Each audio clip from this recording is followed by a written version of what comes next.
पश्चिम विदर्भ अमरावती शिक्षक मतदारसंघाची बैठक या ठिकाणी झाली। शिक्षक मतदारसंघाची नोंदणी सुरू झाली आहे। नोंदणी संदर्भातही बैठक झाली आणि शेतकरी जे आता अडचणीत आले आहे, अतिवृष्टीमुळे जे नुकसान झालं आहे, त्या नुकसानग्रस्त भागामध्ये आमचा कार्यकर्ता जाऊन शेतकऱ्याला कशी मदत करता येईल, शेतमजूरला कशी मदत करता येईल याबद्दलही चर्चा आम्ही केली। आणि कुठलाही पंचनाम्यामध्ये कुठलाही शेतकरी राहू नये, पंचनाम्यामध्ये शेतकऱ्याचं नाव सुटू नये याकरता भारतीय जनता पार्टीच्या कार्यकर्त्यांनी सुद्धा आपापले तलाठी, तिथले ग्रामसेवक, तिथली यंत्रणा यांना सहयोग करा, सपोर्ट करा, सहकार्य करा, अशाही सूचना बैठकीत आम्ही दिल्या।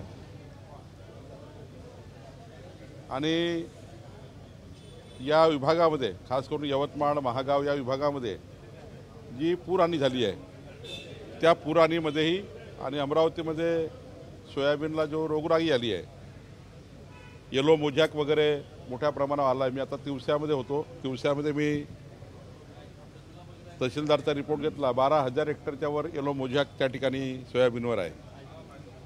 हाही एक विषय घेऊन आज बैठक बोलवली आणि या बैठकीमध्ये आमच्या पदाधिकारी कार्यकर्त्यांनी शेतकऱ्याच्या शेतामध्ये कोणतेही पंचनामे शिल्लक राहणार नाही याकरता पुढाकार घेण्याचं ठरवलं। ई-केवायसी होत नाही आहे, सर्व डाऊन आहे, त्यामुळे शेतकऱ्यांना ई-केवायसी मोठा प्रॉब्लेम जात आहे। मोठ्या प्रमाणावर पंचनामे अपलोड होणं सुरू आहे, त्यामुळे केवायसी होण्याचा थोडा प्रश्न निर्माण झाला आहे। पण IT विभागाशी आम्ही बोललो आहे, कालही मी IT विभागाशी बोललो, परवा मी दिवसभर मंत्रालयामध्ये होतो। तर IT विभाग याच्यामध्ये एक्सपिराईट करते आहे आणि कृषी मंत्रालय एक्सपिराईट करत आहे, आमचंही महसूल मंत्रालय त्या ठिकाणी सपोर्ट करत आहे। थोडा मोठ्या प्रमाणावर पाऊस आणि या ठिकाणी मोठ्या प्रमाणावर त्या ठिकाणी एंट्री आहे येत असल्यामुळे थोडा डाऊनलोड आहे। जोपर्यंत ई-केवायसी होणार नाही तोपर्यंत शेतकऱ्यांना मदत पोहोचणार नाही असं बोलले जाते। त्याला काही अर्थ नाही, ऑफलाईन ई-केवायसीची पण मागणी होत आहे बोलणाऱ्याला काही अर्थ नाही। केवायसी असं नाही की बाबा पंचनाम्यात नाव आहे आणि एखाद्या वेळेस केवायसी नसेल त्याला मदत होणार नाही। ते केवायसी तर करून घेऊ, नसेल तर मग त्याचा काही वेगळा निर्णय करू। पण या राज्यातला कुठलाही शेतकरी बिना मदतीशिवाय राहणार नाही। धाराशिव जिल्हा संकटात असताना तिथल्या RDC शोभा जाधव आणि जिल्हाधिकारी कीर्ती पुजार नाचगाण्यात व्यस्त असताना दिसतील, आपण काय कारवाई करणार आहात? चौकशी करू त्यांची, त्यांचा पूर्ण रिपोर्ट मागितला आहे डिव्हिजनल कमिशनरकडनं आणि डिव्हिजनल कमिशनरचा रिपोर्ट आल्यावर त्यावर योग्य कारवाई करू।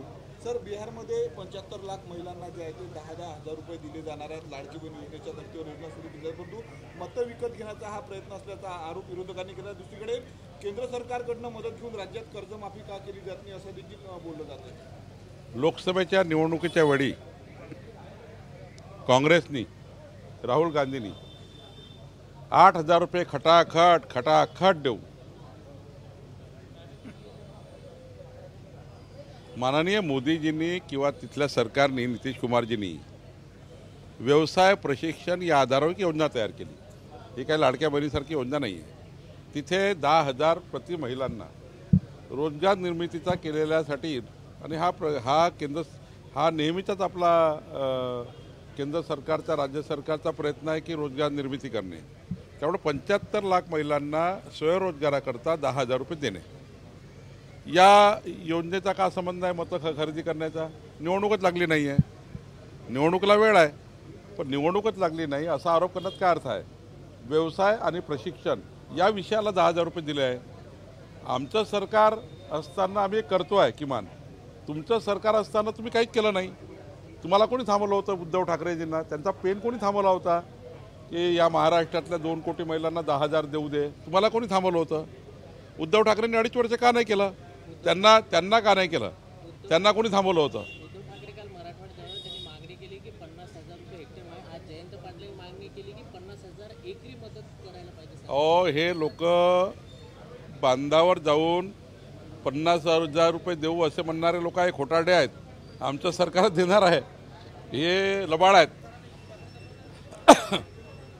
या राज्यात जेव्हा जेव्हा संकट आलं तेव्हा देवेंद्र फडणवीस सरकारने आणि आमच्या सरकारने शेतकऱ्याला मदत केली. हे काँग्रेसच्या सरकारमध्ये लबाडीगिरी झाली. उद्धव ठाकरेच्या सरकारमध्ये म्हटलं होतं बांधावर जाऊन आम्ही त्या ठिकाणी 50,000 रुपये देऊ, सरकार आल्यावर पळाले. ते बांधावर जाऊन देणार होते. त्यामुळे हे लबाडी आहेत. आमचं लोकांची जबाबदारी आहे. शेतकऱ्याचं नुकसान झालं, आता आरोप प्रत्यारोपाचे दिवस नाही आहे. आज शेतकऱ्यासाठी जेवढं करेल तेवढं कमी आहे, जेवढा मदत करेल तेवढी कमी आहे शेतकऱ्यांना. पूर्ण मराठवाडा, पश्चिम महाराष्ट्र, विदर्भ आणि उत्तर महाराष्ट्रात मोठ्या प्रमाणावर पावसाने नुकसान झालं आहे. हा काळ आरोप प्रत्यारोपाचा नाही आहे. हा काळ सर्व राजकीय पक्षांनी एकत्र येऊन सरकार आणि विरोधी पक्ष मिळून शेतकऱ्याला काय जास्त देता येईल असा काळ आहे. ह्या काळामध्ये कुठले आरोप प्रत्यारोप हे काही योग्य नाही असं मला वाटतं.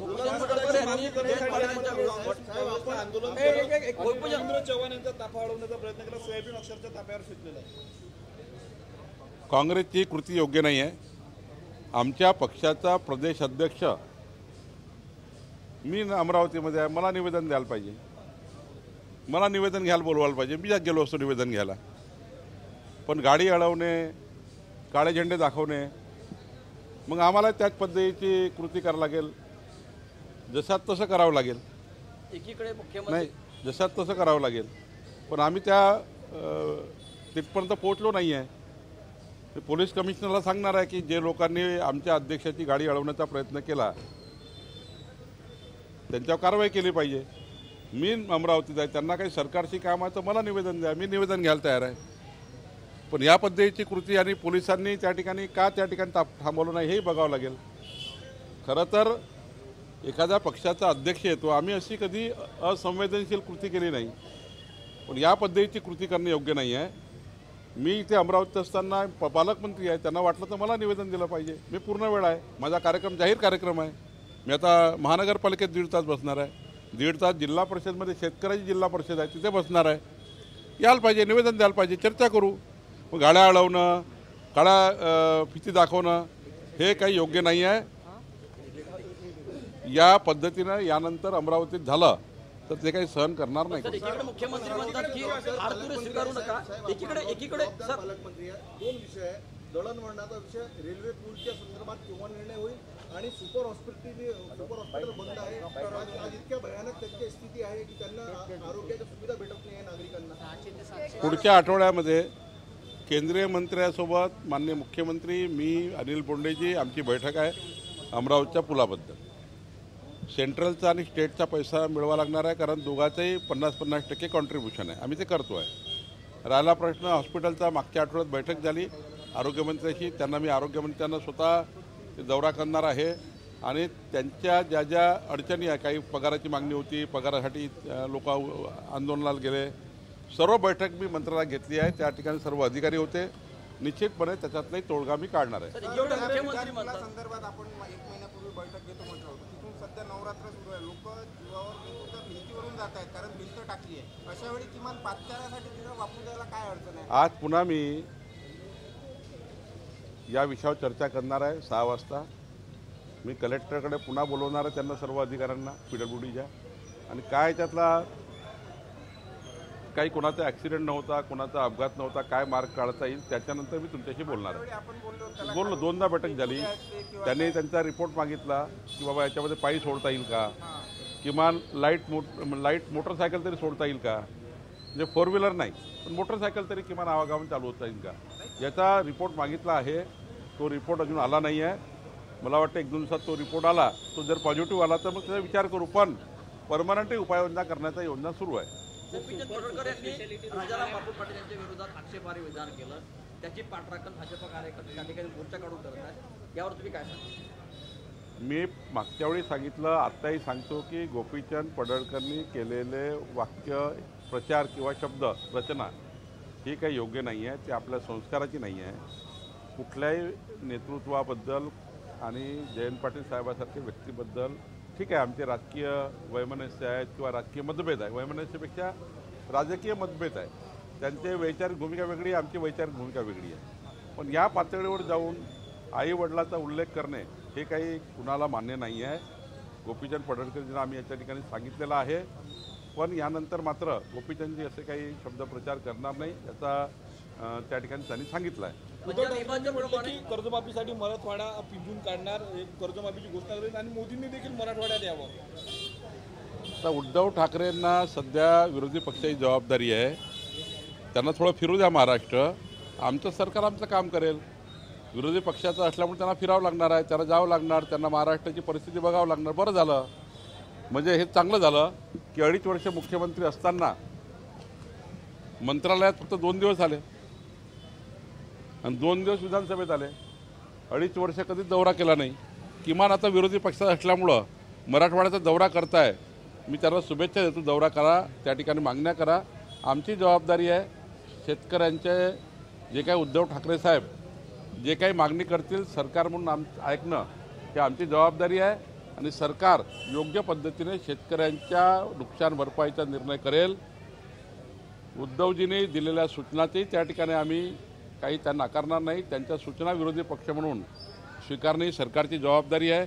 शेवटी विरोधी पक्षाला तेवढंच महत्त्वाचं स्थान राज्यामध्ये आहे आणि त्यामुळं आमचे मुख्यमंत्री देवेंद्र फडणवीसजी आणि यांच्याकडे उद्धवजींनी जे काही मीडियाच्या बाईटपेक्षा त्यांचं पत्र वगैरे जे काही त्यांच्या मागण्या असतील त्या दिल्यात एखादी बैठक होऊ शकेल.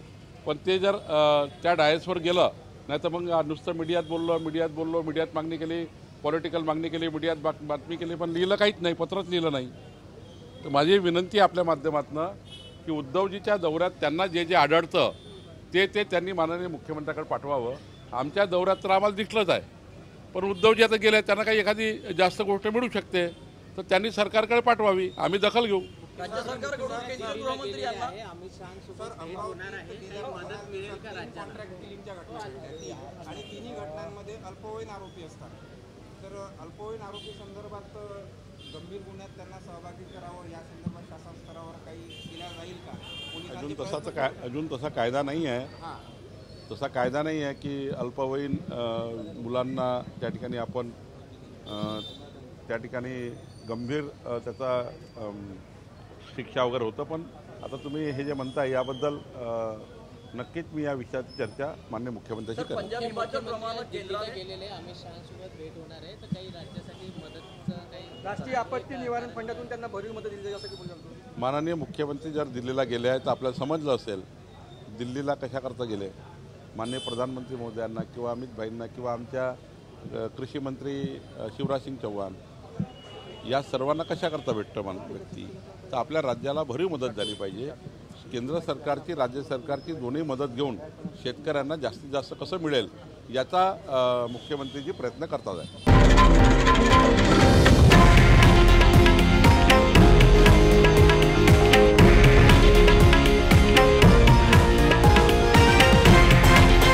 हे आहे देशातील नंबर 1 न्यूज नेटवर्क आणि आपण पाहत आहात TV9 मराठी, एकमेव.